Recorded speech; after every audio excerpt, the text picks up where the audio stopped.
से कम मेरे आंसुओं की तो इज्जत रख ले। हमें किस मुश्किल में डाल दिया तुमने मुझे। ये प्लीज रोना तो बंद करो।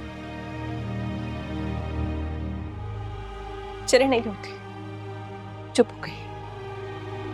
आप मेरी मुश्किल आसान कर दें, मैं अपनी भी और मेरी भी।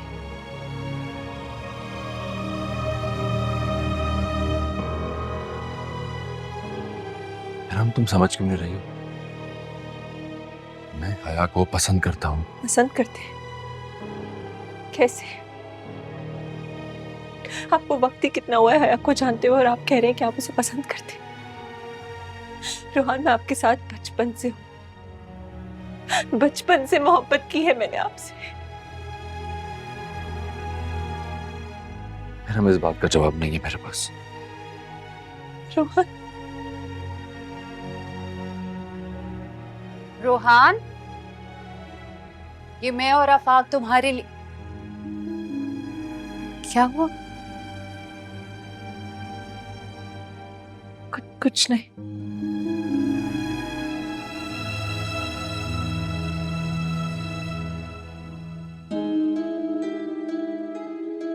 सब खैरियत है ना?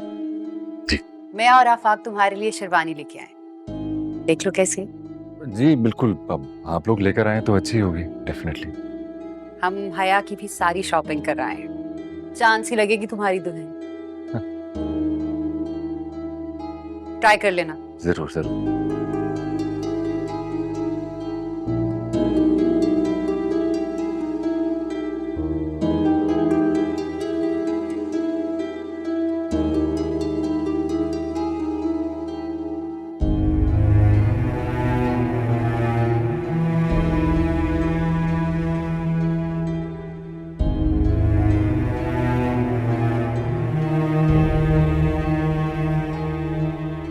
बहुत मजा आएगा रोहान की शादी में। बस अब तो इंतजार है, देखो क्या होता है।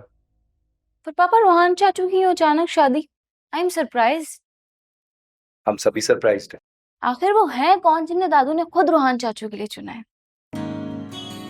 लो, तुमने जिक्र किया और वो खुद ही आ गई। ये सोनिया है मेरी बेटी, ये हया है रोहान की होने वाली बेगम। बेगम मत बोले आफाक भाई, बहुत ओल्ड फैशन लगता है। आई एम सॉरी, मैं आपके दिल को ठेस नहीं पहुंचाना चाहता था। चलें आप दोनों बात करें, मुझे जाना है, इजाजत। हाँ, अल्लाह हाफिज। मैं सोनिया। मैं हया। बहुत प्यारी हो तुम। Thank you. पढ़ती हो? जी यूनिवर्सिटी में हूँ, 3rd सेमेस्टर। तो पढ़ाई के अलावा और क्या होता है? फ्रेंड्स हैं? फ्रेंड्स तो हैं। आए मैं आपको अपने फ्रेंड्स के बारे में बताऊं?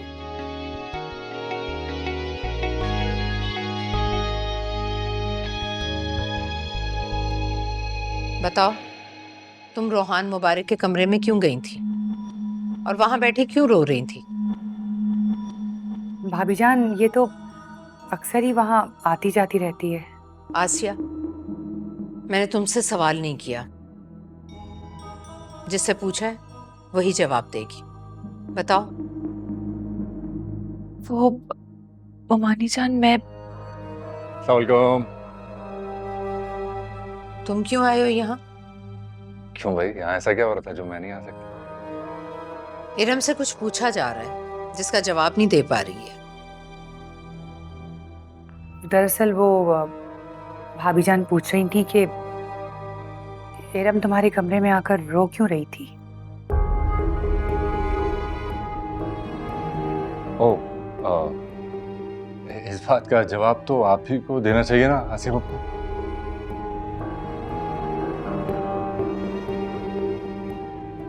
मेरा मतलब है कि अगर इरम यूनिवर्सिटी के बाद ये चाहती है कि वो हमारे फैमिली बिजनेस को ज्वाइन करे, तो इसमें क्या बुराई है? और आप क्यों नहीं इजाजत दे रही हैं भाई इरम?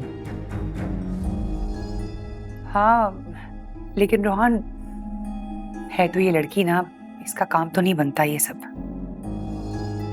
अरे पप्पो, लड़की है तो क्या हुआ? हमारी इरम कितनी ज़हीन है। अगर बिजनेस को समझती है तो इसे बिल्कुल बिजनेस को ज्वाइन करना चाहिए, इसमें कोई हर्ज नहीं है मेरे ख्याल में। तो आप बताएं अम्मी जान, इसमें क्या बुराई है? हाँ, रोहान बिल्कुल ठीक कह रहा है। अगर यही बात थी कब से पूछ रही थी, बताया क्यों नहीं? चलो अब जाओ तुम दोनों। हाँ भाई चलो इजाजत तो मिल गई है, आ जाओ। आसिया तुम बैठो, मुझे तुमसे बात करनी है।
हो गई तुम्हारे दिल को तसल्ली?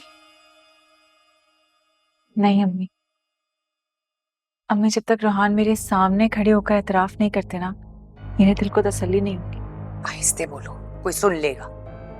रोहान सिर्फ वहां इसलिए आया था, अगर वो ना आता तो तुम्हें अंदाजा भी नहीं है कि मुबारक मस्तूर हमारा क्या हाल करती।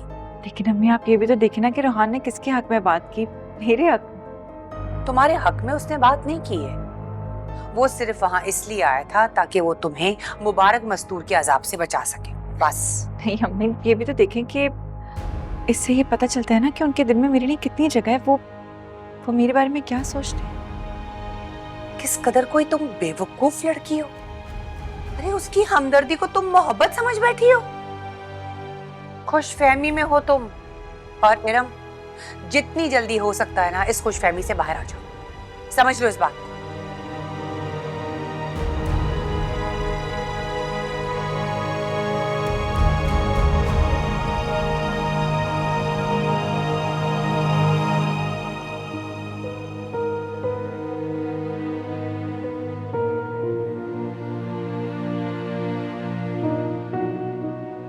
हया, कल तुम्हारी शादी है और मैं नहीं चाहती कि ऐसे मौके पे तुम्हें मनफी सोच में मुब्तला करो, लेकिन घरेलू सियासत की हकीकत से आंखें चुराना बेवकूफ़ी होगी। जो भी कहना चाह रही हैं अम्मा बेगम, खुल के कहें। बेटा देखो, मुबारक मस्तूर की पहले 2 बहुएं हैं, अब तुम तीसरी बहू। ये रिफ़त और साहिबा दोनों तुम्हें अपनी अपनी तरफ खींचेंगी ताकि 2 एक हो जाए। किसी एक जानिब अपना झुकाव करके ना खुद को मुश्किल में ना डाल देना। समझ रही हो ना मैं क्या कह रही हूँ? बहुत शुक्रिया आपका। क्या आप इतना सोचती हैं मेरे बारे में? मैं तो कदम कदम पे तुम्हारे बारे में सोचती हूँ।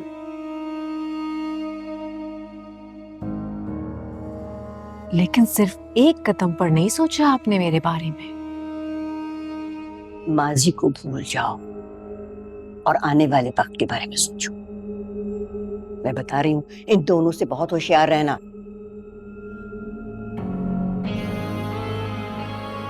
क्या सोचने लगी हो तुम?